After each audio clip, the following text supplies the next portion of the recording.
मंडळी चला तर आज आपण बघणार आहोत परफेक्ट अशी नानखटाई घरच्या घरी कशी बनवायची ते। ही नानखटाई आपण ओव्हनमध्ये न बनवता कढईमध्ये बनवणार आहोत। त्याच्यासाठी साहित्य लागणार आहे 1 वाटी इथे तूप घेतलेला आहे, 2 वाट्या मैदा घ्यायचा आहे, 1 वाटी बेसन आणि 1 वाटी 2 वाट्या घ्यायच्यात आपल्याला पिठी साखर, पाऊण वाटी रवा घ्यायचा, इथे वेलची पूड घेतलेली आहे थोडी आणि 1 टेबलस्पून बेकिंग पावडर आणि हाफ टीस्पून बेकिंग सोडा घेतलेला आहे। सगळ्यात अगोदर आपल्याला तूप आणि पिठी साखर मिक्स करून घ्यायचं आहे। असं क्रीमी टेक्स्चर आलं पाहिजे त्याला, असं मिक्स करायचं आहे आपल्याला।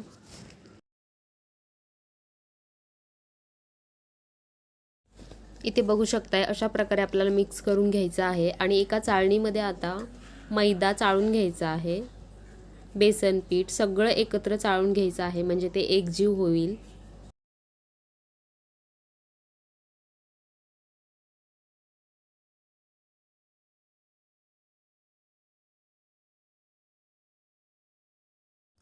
आणि अशा प्रकारे चमच्याच्या साहाय्याने मी नानखटाई बनवून घेतलेली आहे। एका प्लेटमध्ये बटर पेपर लावून आपल्याला ही नानखटाई बनवून ठेवायच्या आहेत आणि यांना 30-35 मिनिट मंद आचेवर बेक होऊ द्यायचे आहेत।